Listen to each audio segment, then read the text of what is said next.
interesting for us.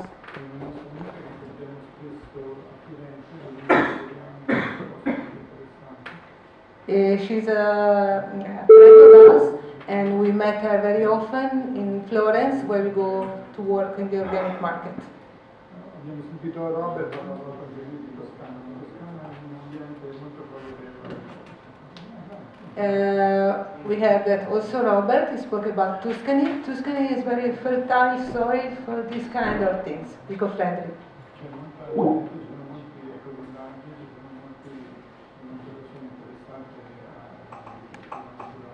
In that area of Italy there are many eco-villages and a lot of people interested in a natural way of life.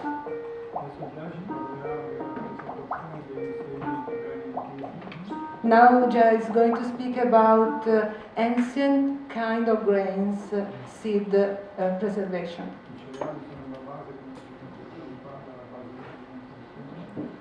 Just like Srila Prabhupada used to say, grains are the base of our food.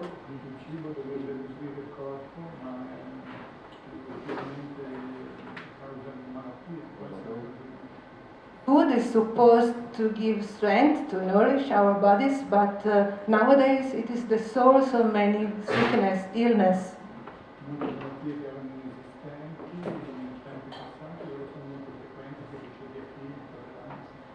Different kinds of sickness that were not present in ancient times, now they are very common, like problem with celiakia, gluten problems, or intolerance.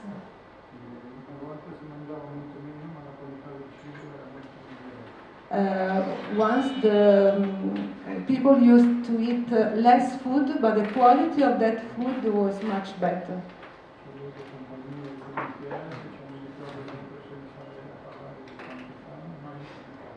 And the companies that deal with seeds, they always speak about quantity, but they never speak about quality.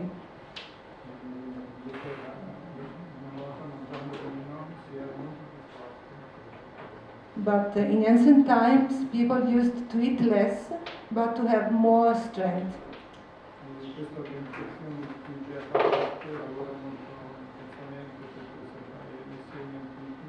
And Jaya belongs to an organization that works very hardly to preserve ancient kind of seeds.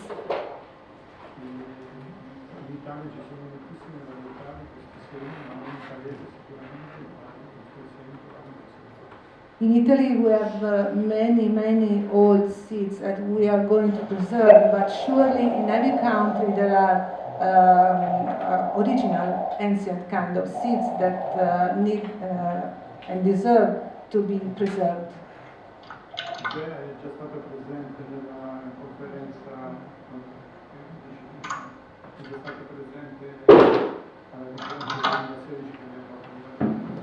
As Kalakanta Prabhu said, she was personally present at the conference in Villa Vrindavan in 2016. And now she's going to go on with what she said 2 years ago.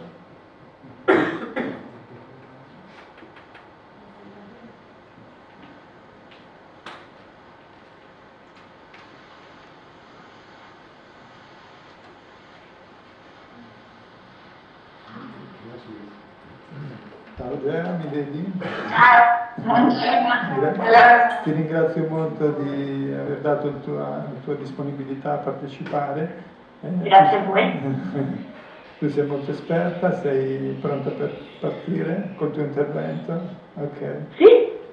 Haribol, Allora. Hare Krishna, ciao Gea. I'll just share my screen, hopefully.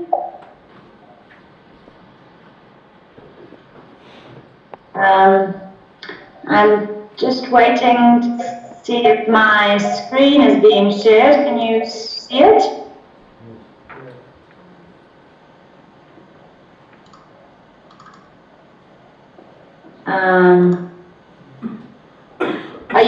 Are you seeing my screen?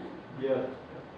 Oh, okay. So I can, but I don't see it on my computer, so it's hard to see if we're on the same page. Let me try this again. That's better. Yeah, that's better. Show the PowerPoint presentation. But, so you see my PowerPoint? No. Seeing your Skype. Yeah, exactly. That's why it's not working. So, because before when I did the share screen, I could see my presentation as you would be seeing it. So, I would like that to happen again, so I know while I am progressing that you are seeing. Well, maybe because I have to do this. Ah, you see it now. Okay, let's see if this works. We can see you, but we can't see the presentation. Maybe I have to put it in presentation mode. Ah, wait, maybe I got it. Is it working? Yeah. Okay, sorry, my mistake. I hadn't put it in presentation mode. Okay. Okay, so if you can all hear me, we can start. Okay, so good morning, everyone. I can see some of the audience in the room.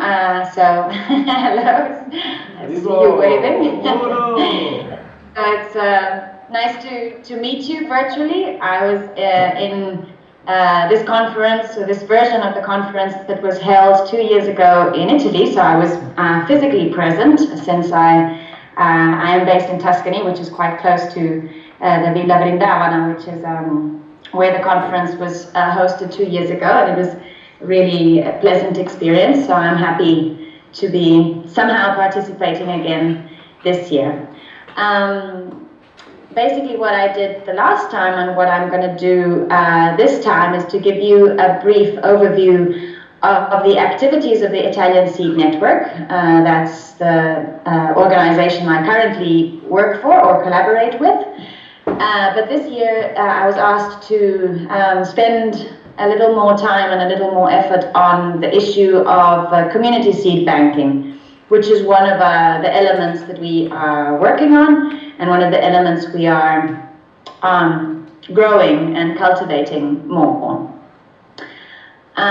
Just a very few brief words about myself. I think you had just a small profile description, so there's no need to spend much time on that. But I was trained in agriculture in Italy. I spent a few years working in agrobiodiversity conservation and use abroad. I was mostly in Latin America, where there's a lot of experience on community seed banking. I don't know if there's any Latin American participants in this conference, or if you are, you have some community in Latin America working on this. I'm sure if you do, you'll probably be more prepared than myself.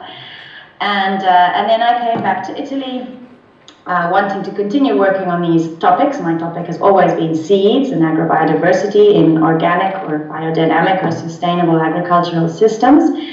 And at the same time, I wanted to do some farming myself. So I've also, I'm in the process of finding the balance between continuing some collaboration and also doing my own, living on a farm and doing my own rural life.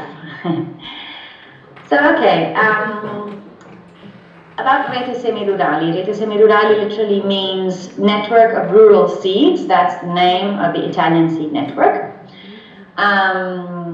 We are based in the surrounding of Florence, but we work with farmers and communities all around Europe, all around Italy, excuse me, and we also have quite a few collaborations with other networks and communities in Europe.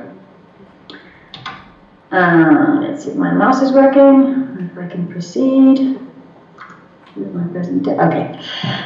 Rete Semirurali is a network, so just to give you a few words on our structure, we gather and somehow coordinate and try to enhance the efforts of a number of other associations, so who are our members. So our members are collective entities, we're not individuals.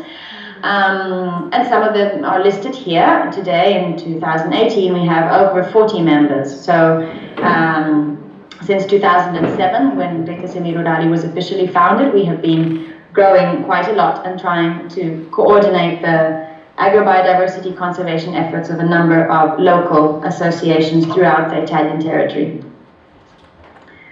Okay.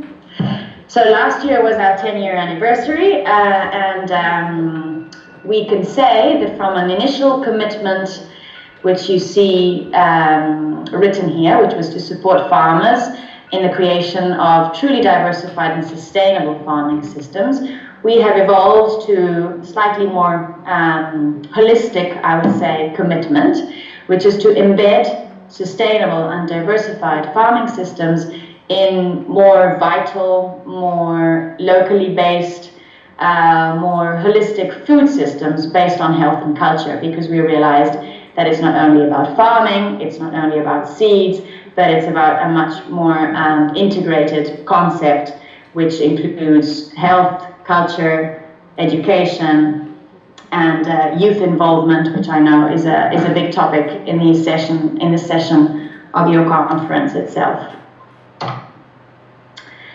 So, what do we mainly do? As I say, we're a network which focuses on crop diversity. So all our activities, although they are multidisciplinary, they start from the central core issue of seed and crop diversity.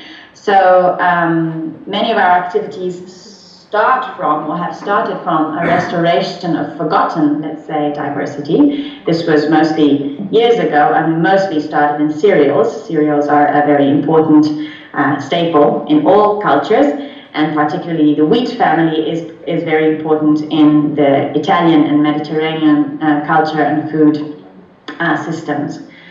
So we started somehow supporting farmers in the rescue and restoration and reintroduction in cultivation of land races and older varieties, which had been disappearing for a number of reasons: cultural changes, socio-economic pressures, and legal barriers. So our support stemmed all these areas. And throughout the years, we got more involved even in what what is known as internationally as participatory plant breeding. I don't know if you're aware of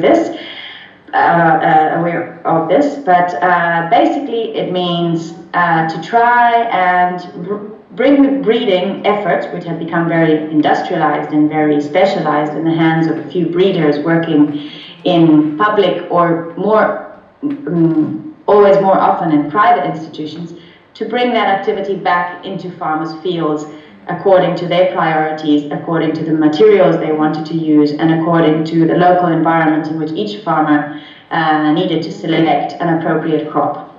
So basically, in participatory plant breeding, there's this participation and interplay between farmers and researchers, which does not really happen as such in the more formal breeding programs. And this participatory effort happens in the target environment, so not in some experimental uniform field or greenhouse, but happens in a farmer's field where the plant will really be, the crop will be able to adapt to the conditions in which the farmer is operating. Another important pillar of our work is our work on mixtures and populations. It's also something that evolved naturally from our work and our interaction with farmers in territories. Mixtures are varietal mixtures, so particularly in cereals, the use of different varieties in the same field to maximize resilience and balance. And what we call evolutionary or populations, which are populations derived from a number of crosses. So there's a first stage, which is mostly performed by a breeder or by a farmer and a breeder in more controlled conditions. And then all these crosses are thrown out, let's say, into a field, allowing this explosion of diversity and therefore giving more chances for local adaptation and speeding up evolution in organic fields. All our projects and our efforts are characterized as much as we can by a multi-actor approach, in which while we started working maybe 10 years ago mostly just with farmers, we realized that we have to bring in, to make our research or innovation more effective, we have to bring in researchers, other food system actors, food processors, retailers, consumers, young people, schools, all the actors that interact on a territory and can really make these innovations something more sustainable in the future. Part of the multi-actor approaches are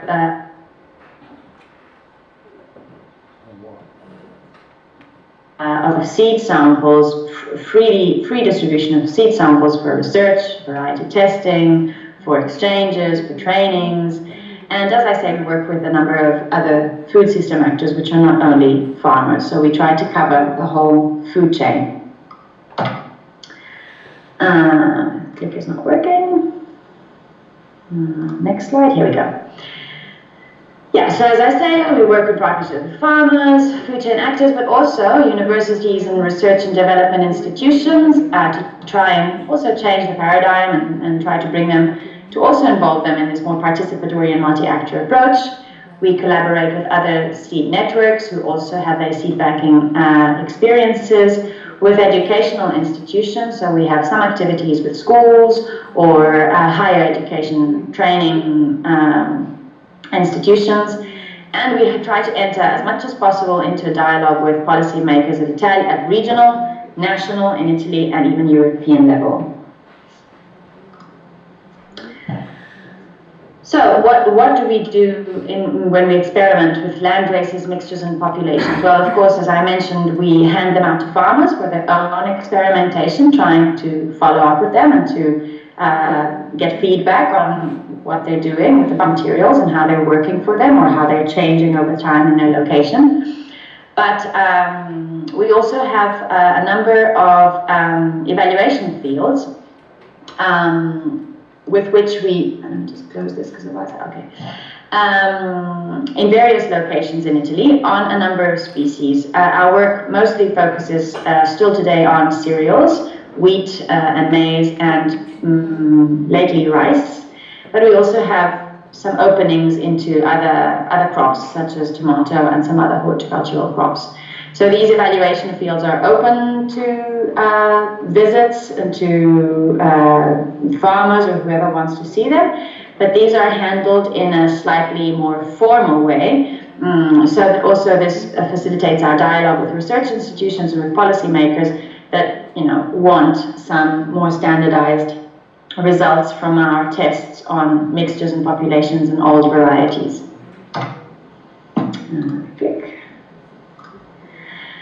These evaluation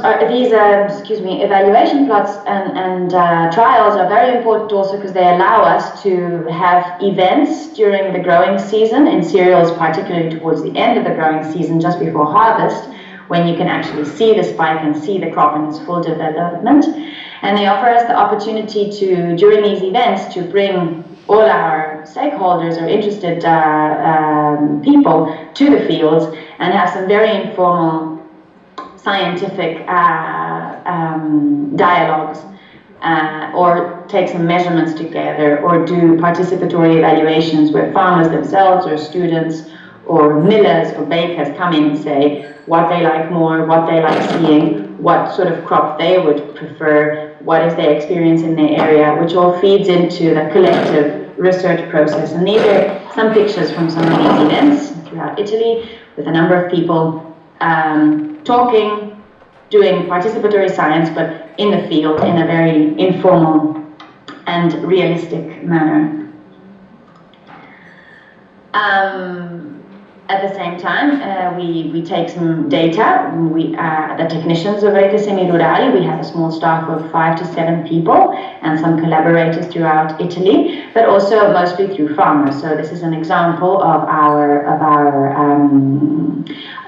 the data that we register. It's all in Italian, but just to let you see that there's an informal world, there's an educational world, there's a collective effort to involve people, but we also try to take some measurements and quantify our results because this makes us more effective when we have to prove our data to the formal world and make it effective and make it appear as a real alternative to a more uniformity-based, chemically based way of growing and of reproducing seeds.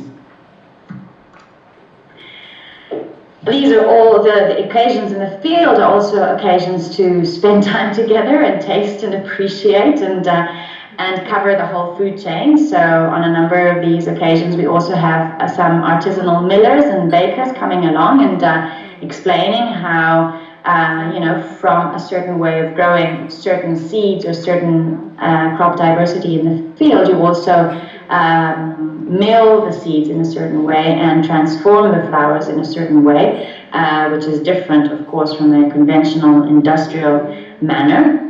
And so we have these collective tastings and occasions which are also used for awareness raising and training, also training in the sense of going back to tastes which our palates are not used to anymore, and trying to sensitize people to why a certain type of cultivation brings with it a certain type of processing and a certain type of health and nutritional benefits in the end product. So these are some of the breads that are made with the different varietal mixtures, and a very informal scoring of the quality of the breads by participants to this event. And this is a very nice picture, I think, of how all this is done in a very collective and community and informal way. So apart from our own experiments, which I have just briefly described, and the events that we organize around them, we deeply encourage seed exchanges independently from our own, let's say, research agenda. So we encourage seed exchanges among our members and among any interested person who supports and has an interest in distributing and exchanging agrobiodiversity. We do have, apologies for the Italian, this first, the text at the top. We have elaborated 5, let's say, principles for our seed exchanges, which means that we will support and publicize and back up any seed exchange organized by our members or communities in Italy that respect these principles. So seeds have to be produced on farm. You have to respect the fact that you're exchanging only small quantities. This is because otherwise you become illegal if you exchange larger quantities as if you were selling seed. It has to be reciprocal, excuse me. So it's an exchange. So you give something and you receive something back, either another packet of seed or somehow information or feedback. You provide information with your seeds, you get information back, and most importantly maybe is that the seeds have to remain in the public domain. So if you receive a seed, you don't go along and, I'm exaggerating, the worst scenario would be to patent it or to somehow set some privacy issues on it. So everything has to remain in a sort of a circular and open economy. Mandilo Besemi, this is just one of the events that we support. It's organized by one of our member associations. I mean, it's a rather large event that happens in January each year in Italy, in the north, or center north, and just an image about people, looking at seeds and getting information and exchanging small quantities so that they can start an experimentation. Okay, so moving more specifically into our activities around community seed banking. Well, the staff of Rurali, so let's say the central management of our association, manages since 2012 a rather large community cereal seed bank, from which we freely distribute seeds of land races, mixtures, evolutionary populations, the ones we have been working and experimenting with both collectively and in our experimental fields, to any interested farmer, of course based on our availability, so seed packages are small, but allow farmers to start testing and reproducing them in their field. And we try as much as possible, again, thanks to the data coming from our experimental field and from other farmers, to provide or to ensure circulation of information and technical support about the materials we distribute. So we try to keep this effort as much as possible circular. No? We do our own experimentation. We have some projects which allow us to set up some more formal, scientifically based experimental fields, but we also have a lot of dialogue, which is much more informal, but equally important, with farmers about their experience. So we try to, through the community seed bank, to maintain this circularity of information exchange and seed exchange. But just in case someone is not really aware of what a community seed bank may be, I just wanted to try and define it, although this is not too easy because community seed banks, depending on the country, the crop, the culture, the priorities of farming communities, can be very different in the world. But anyway, that is why community seed banks are usually defined not so much with a fixed, as rigid definition, but more through their aims and the scope. Here I have the cover of a book which was published a couple of years ago, or maybe something more, by Biodiversity International. It's an international organization working on agricultural biodiversity, which gives a very interesting and very complete overview of community seed banking experiences in the world. Biodiversity works with developing countries, but there's a number of contributions in this book from developing countries, but also a few European examples. It's downloadable from Biodiversity's website at the PDF, so it's very interesting to see how community seed banks have been born, what their aims are, and the different typology of also governance, management systems, and sizes, crops conserved, etc. And this book is very good to provide an overview of what community seed banks are and what they do.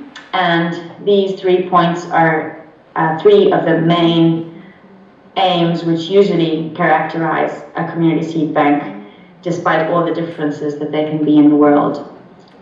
So a very important baseline function is to conserve. Of course, community seed banks usually don't have the infrastructure, the high-tech infrastructure that an ex situ national gene bank would have, so freezers and -18 conservation chambers and everything, degrees. So the conservation is mostly short to medium term, with regeneration happening more frequently thanks to farmers requesting seed and giving some seed back to the seed bank. Conservation also includes the establishment of some seed reserves, so maybe stocking a little bit more seed than the quantity that is simply needed by farmers for experimentation, just in case there's an emergency, a flood, a hurricane. This happens a lot in a few developing countries who are very vulnerable to these events.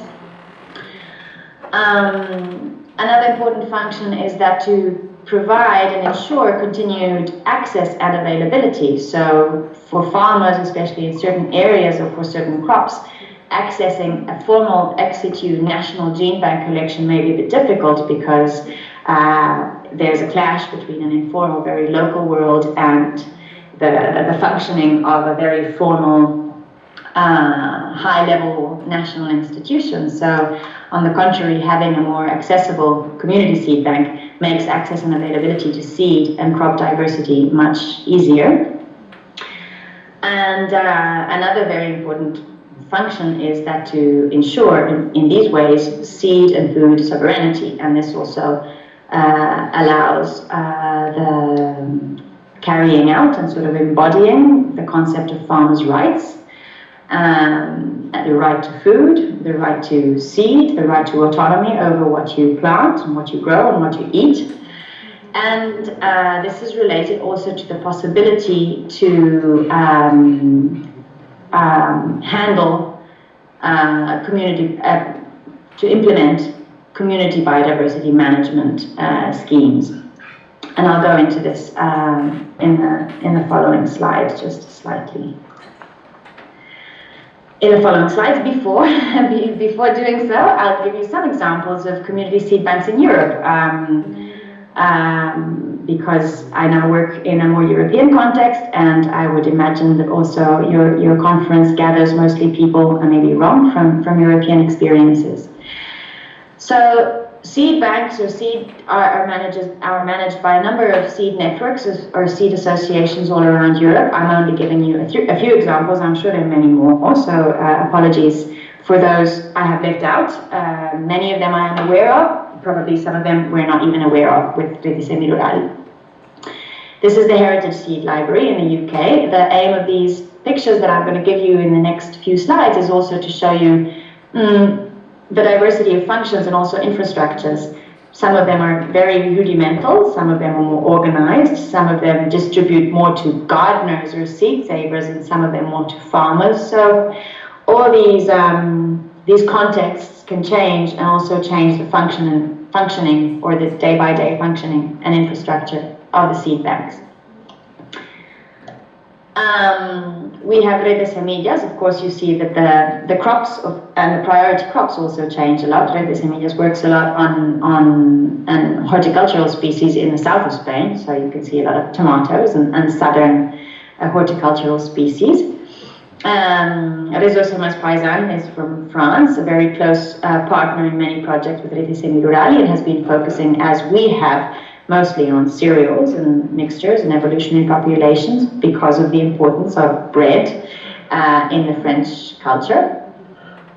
And as you see here from these two pictures, you can already understand that community seed banks are not only a way to conserve seed and distribute seed to a few farmers, but also a way to put diversity onto display and therefore engage not only the farming community, but the youth community, the citizen consumer community, by bringing all this diversity out on diversity fairs and on tables in markets or in specifically organized events where people can actually appreciate all that has been lost in the industrial agricultural systems and really contribute the idea of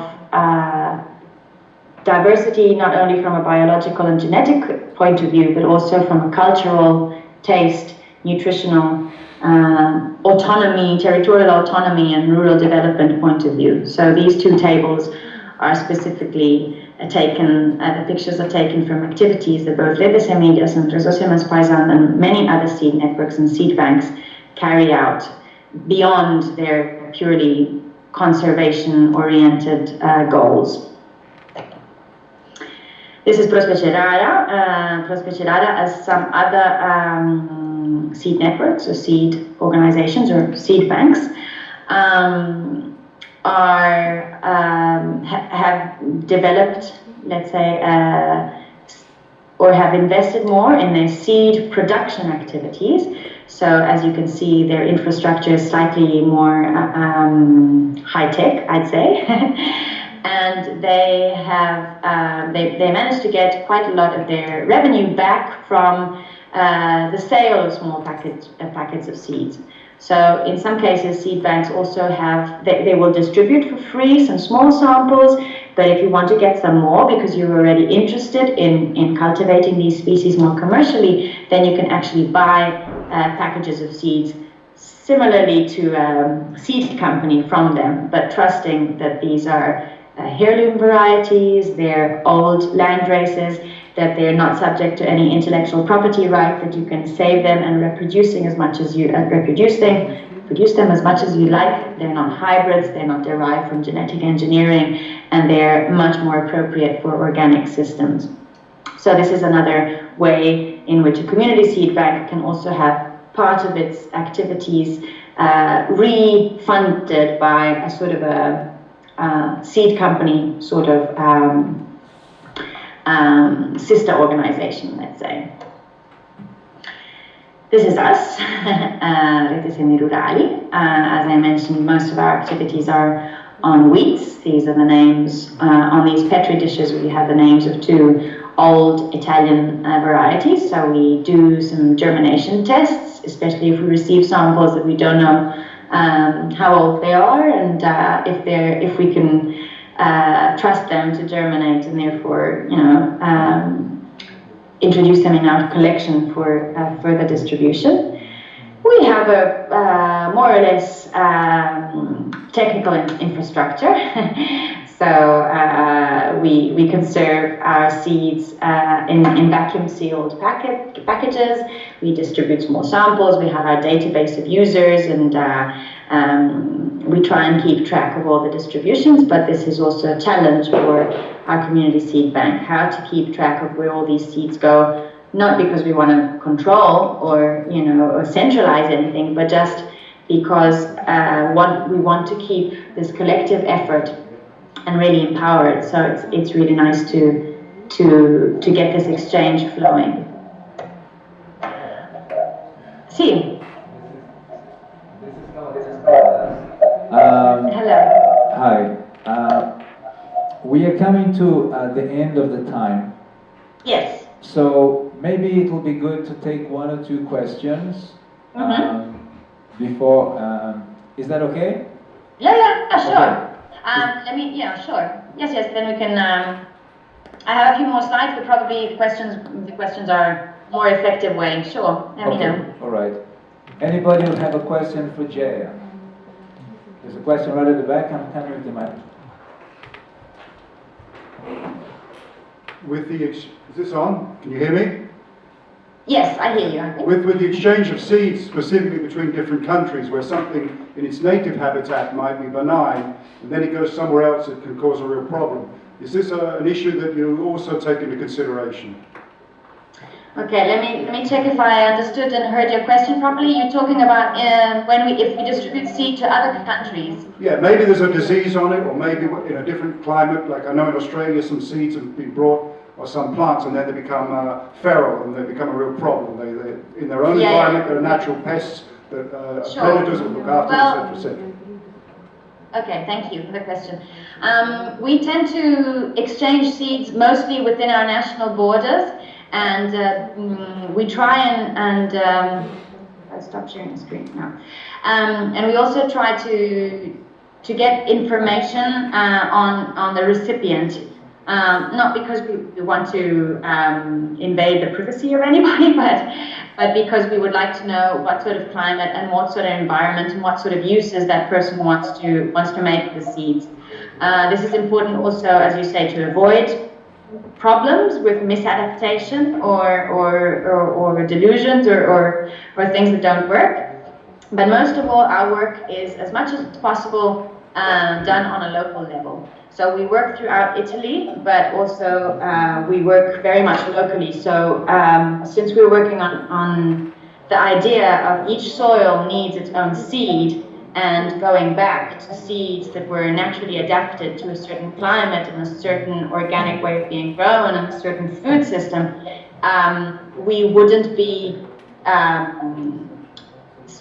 distributing, sending, or selling seed all over the world unless it was a very specific research project where we were reasonably sure that it would make sense, you know, right? So it's not like a seed company that just puts an average seed out into the market and allows a value chain which is probably not grounded in a territory to develop. We really try and keep the idea of local development and local adaptation very much to the forefront. Okay, I don't know if this answers your query. Yeah, good. Okay, he's good at that. We might just have a little time for one more question. Is anybody in the room with a comment or a question that they'd like to make? Yes, there is one question from Slovakia. So I'm from Slovakia and I have a small grain mill. And one of my neighbor, he wanted to make pasta. And we find out that we need this kind of very hard wheat. Mm-hmm. And so I was thinking if, for example, we would like to do it and use some old kind of wheat, for example, from north of Italy, then how could we get it, or how it would work? You would send us some, and then we plant it, and then we have to send you back some seeds back, or how would it work? Okay. This is somehow related to the previous question, because it would be a trans-border exchange.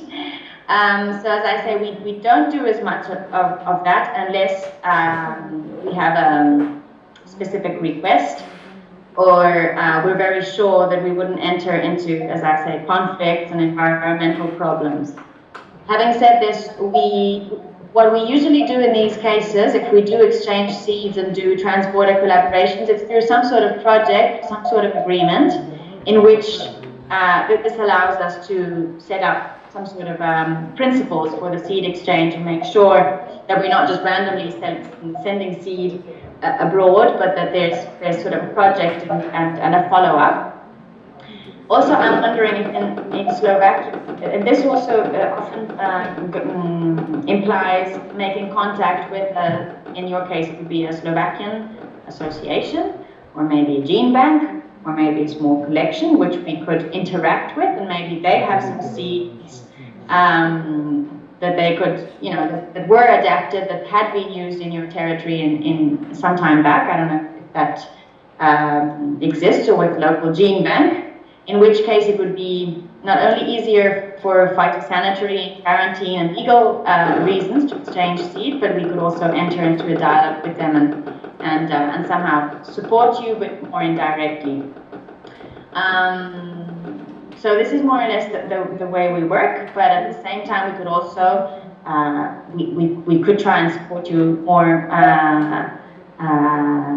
let's say in immediate terms by facilitating some contacts and sending you a small sample and starting it in that way. So at the end of my presentation, I'll just run through the slides. They are our contacts, so you can always write to us and we can see what can be done in this sense.